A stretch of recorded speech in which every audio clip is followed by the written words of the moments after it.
নমস্কার, explore with তপতিতে সকলকে স্বাগত জানাই। আজ আমি চিংড়ি মাছের মালাইকারি করে দেখাবো।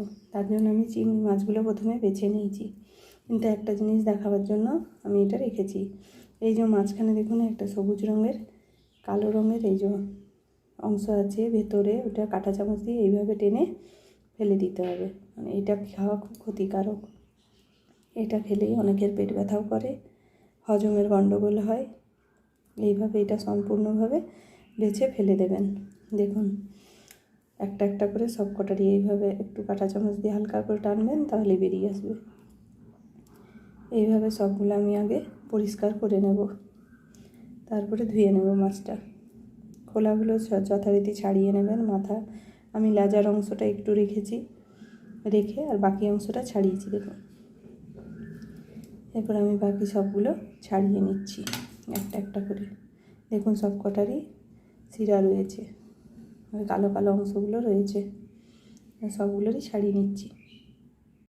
কিছু মশলা আমি বেটে নেব। একটা পেঁয়াজ, একটা টমেটো, কিছু রসুন, দুটো লঙ্কা, আদা, আর এটা হচ্ছে ডাব থেকে বেরিয়েছে নারকেলটা।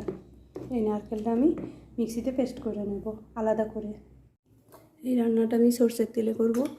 কড়াই চাপিয়েছি, কড়াই গরম হয়ে গেছে। এরপর কিছুটা পরিমাণে সরষের তেল দিয়ে দিলাম। এরপরে কিছু গোটা গরম মশলা দেবো আমি। গোটা জিরে, গরম মশলা আর একটা তেজপাতা, আমি এটা ফোড়ন দিয়ে দেবো। ফোড়নটা কয়েক সেকেন্ড ভাজা ভাজা হলে মশলা দেবো। মশলাটা আমার ভাজা ভাজা হয়ে গেছে, ফোড়নটা। এরপরে আমি মশলাটা দিয়ে দিলাম।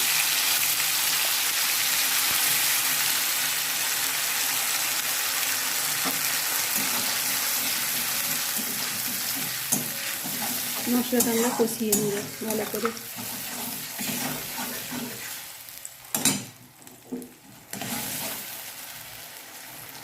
এই সময় আমি কিছু শুকনো গুঁড়ো মশলা ব্যবহার করব। লবণ দিলাম পরিমাণ মতো, সামান্য পরিমাণে হলুদ দেব, আর দেবো কাশ্মীরি লঙ্কা 1 চামচ, ধনে গুঁড়ো দেবো সামান্য পরিমাণে। দেখুন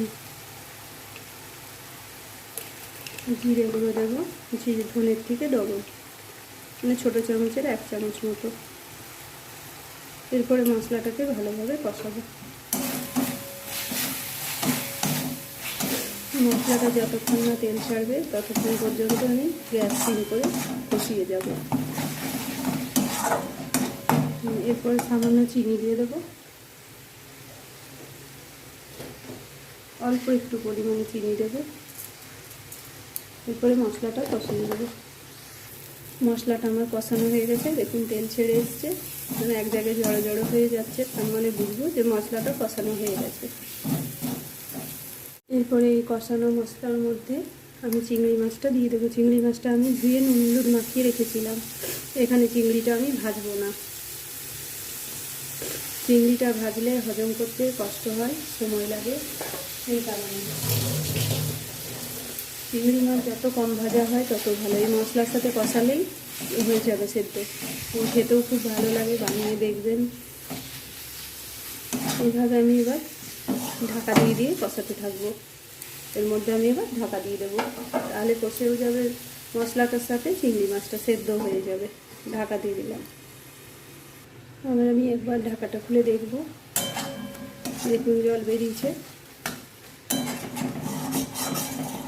এই জলে এই চিংড়ি মাছটা আমার সেদ্ধ হয়ে যাবে। কিছুক্ষণ আমি কষিয়ে নেব। কিছুক্ষণ কষানো হয়ে গেলে তারপরে আমি দুধটা দেবো, নারকেল বাটার দুধ যেটা হয়েছে সেইটা দেবো। এখন আমি একটু কষিয়ে নেব, আবার ঢাকা দিয়ে দিলাম। এটা আমি এবার ঢাকা খুলে দেখব।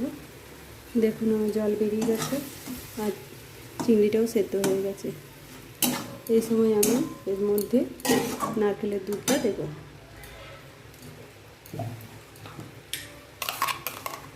নারকেলের দুধ এটা আমার বলা ভুল, কারণ এটা পুরো পেস্ট করে নিয়েছি তো আমি, আর পুরো পেস্টটাই দিচ্ছি আমি এখানে। পরিমাণ মতো 2 চামচ উঁচু দিলাম। এটা যেহেতু ডাবের শাঁস, তাই জন্য আমি পুরোটা পেস্ট করে নিয়েছি। নারকেলের দুধ হলে সেটা নারকেলটা কুড়িয়ে গরম জল দিয়ে একটু ছেঁকে নেবেন, তাহলেই নারকেলের দুধটা বেরিয়ে আসবে। দেখুন এইভাবে আমি আরেকটু কষাবো। তার মধ্যে আমি এখন দেবো এর মধ্যে একটু এলাচ, আমি থেতো করে নিয়েছি একটা এলাচ, সেটা দিয়ে দিলাম। সেটা মিক্স করে আমি কিছুক্ষণ কষাবো,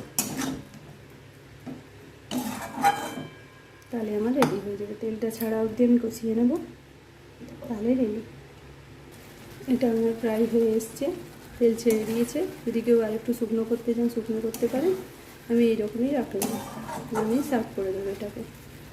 ধন্যবাদ, আপনারা বানিয়ে দেখবেন এটা।